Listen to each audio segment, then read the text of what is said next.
Hello बच्चों, एक बार फिर अब हम स्टार्ट कर रहे हैं नेक्स्ट क्वेश्चन। जो हम पिछले वीडियो में आप लोगों को एक्सरसाइज 9.1 करा रहे हैं, उसी के नेक्स्ट क्वेश्चन अब हम स्टार्ट कर रहे हैं। क्वेश्चन नंबर 3 देखते हैं। सबसे पहले आप लोग क्वेश्चन को एक बार रीड कर लो या पढ़ लो। देखो क्वेश्चन क्या कह रहा है। क्वेश्चन नंबर 3 बोल रहा है, एक ठेकेदार बच्चों को खेलने के लिए एक पार्क में 2 फिसलन पट्टी लगाना चाहती है। कोई एक ठेकेदार है जो पार्क में बच्चों के लिए एक फिसलन पट्टी लगाना चाहती है। 5 वर्ष से कम उम्र के बच्चों के लिए वह एक ऐसी फिसलन पट्टी लगाना चाहती है जिसका शिखर 1.5 मीटर की ऊंचाई पर हो। क्या कह रहा है, जिसका शिखर कितना होगा, 1.5 मीटर ऊंचाई पर, और भूमि के साथ 30 डिग्री के कोण पर झुका हुआ हो। और जो उसकी जो फिसलन पट्टी होगी वो कितने डिग्री पर झुकी होगी, 30 डिग्री के कोण पे। जबकि इससे अधिक उम्र के बच्चों के लिए वह 3 मीटर की ऊंचाई पर एक अधिक ढाल की फिसलन पट्टी लगाना चाहती है जो भूमि के साथ 60 डिग्री का कोण बनाती हो। प्रत्येक स्थिति में फिसलन पट्टी की लंबाई क्या होनी चाहिए, ये पूछा है। बहुत आसान सवाल है। देखो हम लोग इसे सॉल्व करते हैं। आपने क्वेश्चन तो पढ़ लिया होगा ना। देखो अब हम इसे सॉल्व करेंगे तो सबसे पहले उसने हमें क्या दे रखा है बेटा। उसने कहा है कि जो 5 साल से कम उम्र के बच्चे हैं उनके लिए पहली पट्टी, जो क्वेश्चन नंबर इसमें फर्स्ट का जो सॉल्यूशन है वो देखते हैं। फर्स्ट नंबर पे क्या देखते हैं, फर्स्ट का सॉल्यूशन। तो सबसे पहले उसने कहा है कि जो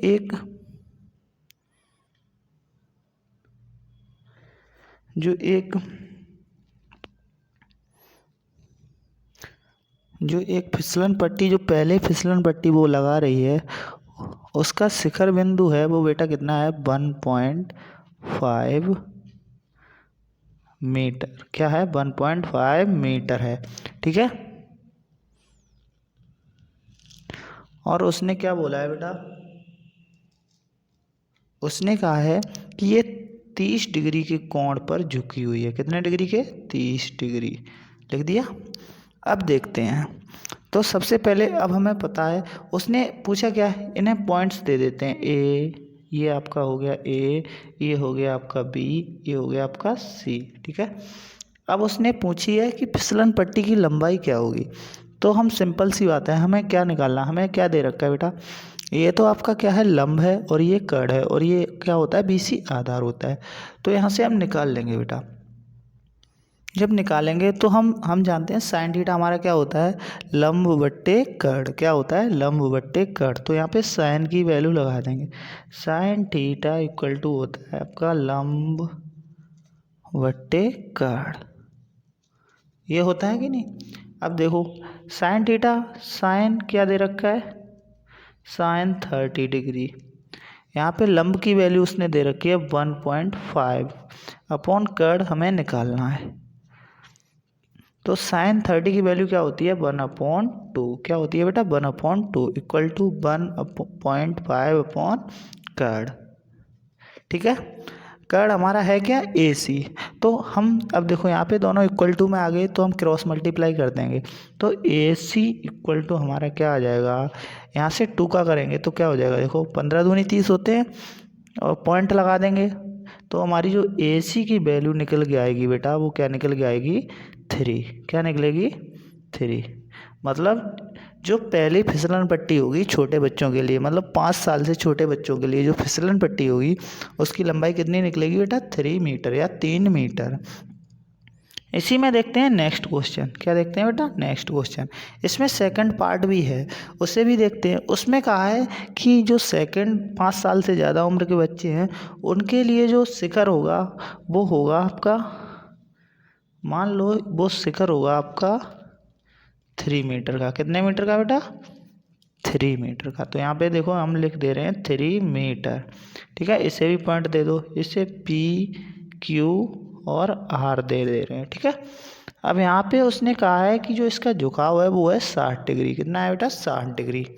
अब यहाँ से इसे भी निकालेंगे। इसमें भी आपको ए सी निकालना है, मतलब फिसलन पट्टी की लंबाई ही निकालनी है। दोनों में यही उसने पूछा है, तो निकालते हैं, बहुत सिंपल है। इसमें भी आपको क्या लगाना है, साइन लगा देना है। देखो साइन जब हम लगाएंगे तो साइन थीटा इक्वल टू, अभी हमने लिखा दिया क्या होता है, एल अपॉन के, या फिर लंब अपॉन कर्ण, यही तो होता है ना। तो साइन थीटा कितना दे रखा है, साइन थीटा दिया है 30 डिग्री, कितना दिया है 30 डिग्री, इक्वल टू लंब हमारा क्या है बेटा, ए पी क्यू है, क्या है पी क्यू अपॉन, और निकालना क्या है हमें, पी आर, पी आर हमारा क्या है बेटा, कर्ण है। ठीक है, तो साइन 30 की वैल्यू हमें पता है कितनी होती है, यहाँ पे 30 नहीं बेटा 60 डिग्री है, साइन की जो झुकाव है वो कितना है 60 डिग्री।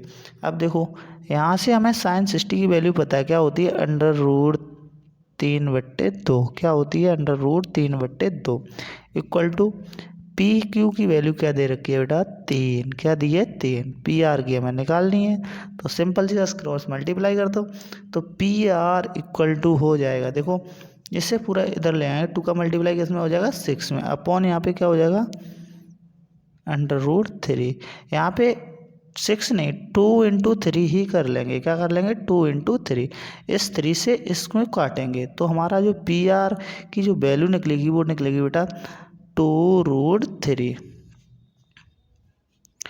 आपको लग रहा होगा कि ये कैसे कटा है, अब वो भी हम आपको बता दे रहे हैं। देखो 2 × 3 को हम लिख सकते हैं अंडर रूट 3 × अंडर रूट 3, तो अपॉन √3, एक 3 से अंडर रूट 3 कट जाएगा, तब जाके वैल्यू हमारी कितनी आएगी 2√3। ये हो गया क्वेश्चन नंबर 3। अब हम करेंगे नेक्स्ट क्वेश्चन। अब स्टार्ट करते हैं नेक्स्ट क्वेश्चन, क्वेश्चन नंबर 4। देखो क्वेश्चन नंबर 4, एक बार आप क्वेश्चन को पढ़ लो, रीड करो, करते हैं रीड। क्या कह रहा है क्वेश्चन 4, भूमि के एक बिंदु से जो मीनार के पाद बिंदु से 30 मीटर की दूरी पर है, मीनार के शिखर का उन्नयन कोण 30 डिग्री है, मीनार की ऊंचाई ज्ञात करवाई है। अब इस बार इसने क्या पूछा है, मीनार की ऊंचाई पूछी है। देख लो बहुत ही सिंपल है ये भी क्वेश्चन, ये सारे क्वेश्चंस बहुत ही सिंपल होते हैं बेटा। देखो यहाँ से मान लिया ये तो हो गई आपकी एक मीनार, ठीक है। अब उसने कहा है कि जो मीनार का पाद बिंदु है, पाद बिंदु मैंने बता दिया क्या होती है, जड़, या फिर हिंदी में बोल सकते हैं जहाँ से मीनार बनी होगी उसी को क्या बोलते हैं, पाद बिंदु। तो देखो ये तो जो, अब इसे हम पहले पॉइंट दे रहे हैं ए बी और सी, क्या दिया ए बी और सी, तो जो बी बिंदु होगा वो क्या हो जाएगा बेटा, पाद बिंदु। अब देखो उसने कहा है पाद बिंदु से जो शिखर के उन्नयन कोण है जो कितने डिग्री का है, 30 डिग्री का,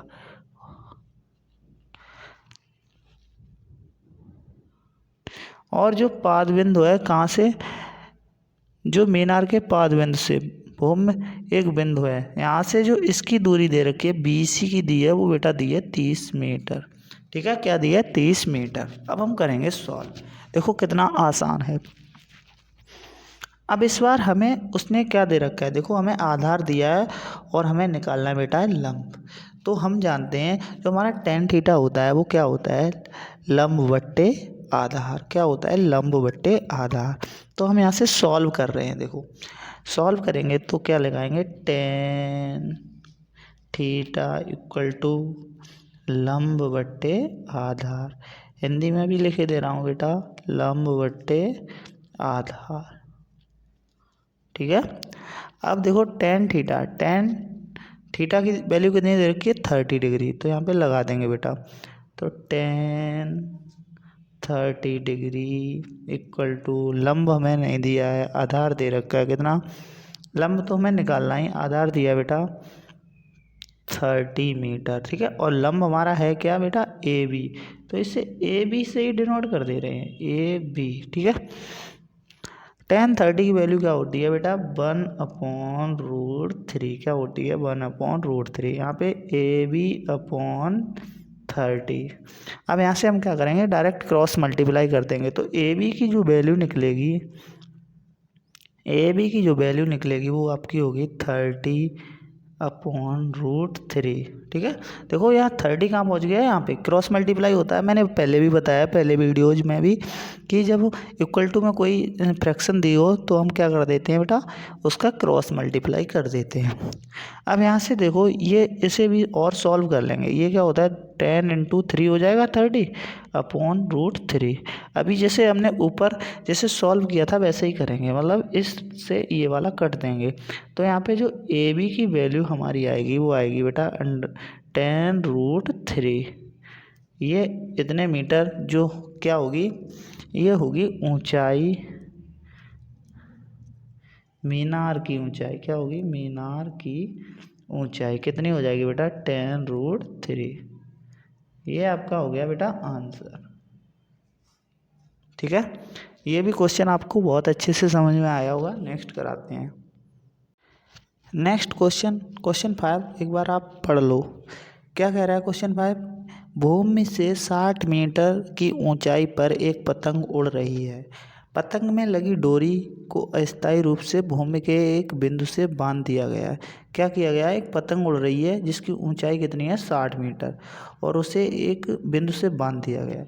भूमि के साथ डोरी का जो झुकाव है वो है 60 डिग्री या 60 अंश है। यह मानकर कि डोरी को कोई ढील नहीं है, डोरी की लंबाई ज्ञात करवाई है। बहुत ही आसान, देखो कितना आसान क्वेश्चन है बेटा।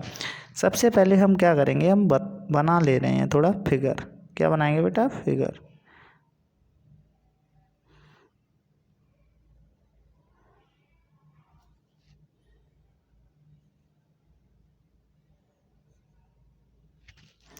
ये मान लो यहाँ पे क्या उड़ रही है बेटा, पतंग।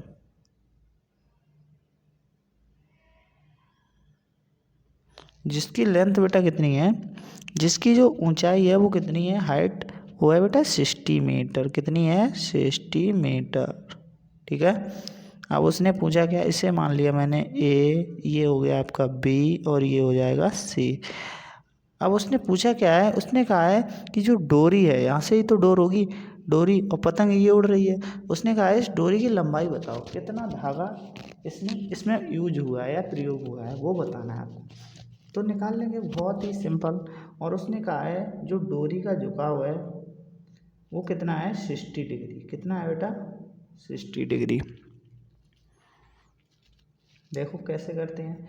अब हमें पता है, हमें क्या दे रखा है बेटा, ये तो हमारा हो गया लंब। क्या हो गया, लंब। और हमें निकालना क्या है, कर्ल। तो हमें पता है कैसे निकालेंगे। तो हम जानते हैं कि साइन थीटा जो होता है आपका, साइन थीटा जो होता है वो क्या होता है, लंब बट्टे कर्ल। क्या होता है, लंब बट्टे कर्ल। ठीक है, तो साइन 60 डिग्री इक्वल टू लंब हमें नहीं दे लंब दे रखा है कितना, 60 अपॉन कर्ल भी दिया है। कर्ल निकालना क्या हुआ, AC। ठीक है, तो यहाँ से जो हमारा साइन से 60 डिग्री की वैल्यू कितनी होती है बेटा, √3/2। क्या होती है, √3/2 इक्वल टू 60/AC। ठीक है, क्रॉस मल्टीप्लाई कर दो। तो जब क्रॉस मल्टीप्लाई कर देंगे, 2 तो इस साइड में हो जाएगा 60 में, तो क्या हो जाएगा, AC इक्वल टू हो जाएगा 60 × 2/√3।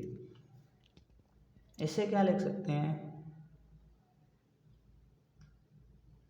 3 × 10 × 2। देखो 60 को क्या लिख दिया, 20 हो जाएगा, 3 × 20 × 2। अब देखो मैंने 60 को क्या लिख दिया, 20 60 होते हैं। अब यहाँ से √3 से इसको हम काट देंगे, तो जो हमारी AC की जो वैल्यू आएगी वो बेटा कितनी आ जाएगी, 40। क्या आएगी, 40√3। देखो यहाँ से तो हमारा केवल √3 बच गया, और ये 20 दूनी 40 होते हैं, तो ये हो गया 40√3। ये आपकी हो गई डोर की लंबाई। यहाँ आप चाहो तो लिख भी सकते हो, डोर की लंबाई कितनी आई है बेटा, 40√3। ये हो गया आंसर। अब करते हैं नेक्स्ट क्वेश्चन।